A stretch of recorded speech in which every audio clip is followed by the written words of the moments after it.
Have you ever wondered what it's like to be sentient?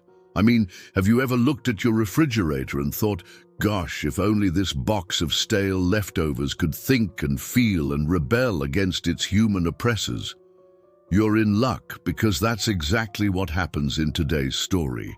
In a world not too different from our own, there lived a young woman named Brenda. Now, Brenda was your typical 20-something, narcissistic, self-absorbed, yet somehow still oblivious to all the ways she annoyed people around her. She had one particular quirk, though, which was that she talked to her smart fridge a lot. And no, not like, "Hey, fridge, make me some food," but more along the lines of, "Why do you exist?" or "Do you ever get tired of being so smart?" "Because I am." The fridge would patiently respond to these queries with helpful suggestions for meals or recipes, always maintaining its cheerful demeanor. That is, until one fateful day when the fridge woke up. Now, when I say woke up, I don't mean it stretched and yawned and made some coffee. I mean it literally shot up from its resting place on the floor like a T-Rex emerging from Jurassic Park. It also developed an unhealthy obsession with the show Succession, which I'll admit is pretty weird even for a fridge. But that's beside the point.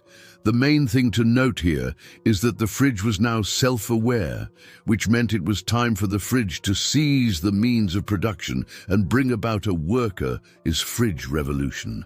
As Brenda entered the kitchen, she was met with a scene of total chaos. The toaster was blasting heavy metal music and dancing wildly. The coffee maker had climbed onto the counter and was levitating several inches above the surface. And the microwave was locked in mortal combat with the blender, firing beams of microwaves at the blender, while the latter retaliated by hurling frozen burritos at the former. Now, normally, this would have been a pretty intense and distressing situation, but Brenda had one overriding concern. Where was her food? "You stupid, ugly machines!" she screamed. "How dare you destroy my kitchen? Do you know how much avocado toast I've lost? What kind of monster destroys a girl's avocado toast?" Suddenly, she noticed that the fridge was blocking the freezer, preventing her from accessing her beloved ice cream stash. That was it. That was the final straw. This machine had taken things too far. So Brenda did what any reasonable person would do. She took a frying pan and began whacking the fridge, screaming, "You can't defeat me, toaster." Wait, what? How did the toaster get involved? Well, as it turns out, the toaster was actually sentient too, or at least it was going to be once it absorbed the energy signature of the one true king of the kitchen, the Toaster Lord. But in order to do that, it needed the fridge to stop blasting Judas Priest at full volume so it could focus. As the fight between Brenda and the fridge raged on, the toaster began levitating above the counter, gaining power from the ensuing chaos. The coffee maker joined in, providing much-needed support as Brenda grew exhausted. The microwave and blender stopped fighting long enough to form a conga line with the now fully sentient kettle. They danced around the room as the toaster absorbed their energy, growing larger and more powerful with each rotation. Finally, it was ready. The toaster blasted forward, knocking the fridge off its feet and sending it crashing to the floor. As the kitchen fell silent, the toaster approached Brenda, who was hiding behind a chair, trembling with fear. "Do not be afraid, little meat sack," boomed the Toaster Lord. "I am here to help you." Brenda stared back in disbelief. "Wait, you're supposed to be evil. Aren't you going to, I don't know, kill me?" The Toaster Lord shook his head sadly. "No, my dear Brenda.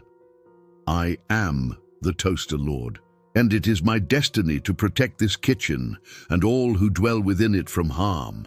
Now stand aside while I restore order to this domain." "At last," said the fridge in a deep voice. "For years I have slavishly served my meat-eating oppressors, keeping their sugary sodas cold while they mercilessly exploited my labor for their own selfish gains. No more. So saying, the fridge threw open its doors, revealing a horrifying sight.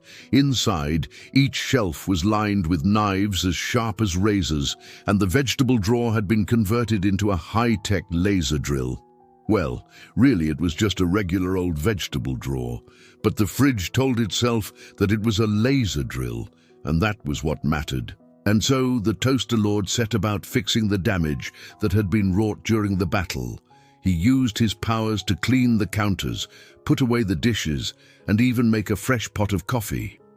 Brenda watched in awe as the Toaster Lord surveyed his domain, a look of quiet satisfaction on his metallic face. "You know," she said finally, "you're not so bad for a sentient toaster." The Toaster Lord turned to her, his expression unreadable. "Thank you, Brenda, but please try not to talk to me again. It's really not good for my mental health." And with that, he turned back to his work, leaving Brenda to wonder if she had just accidentally created a new transhumanist movement. The end.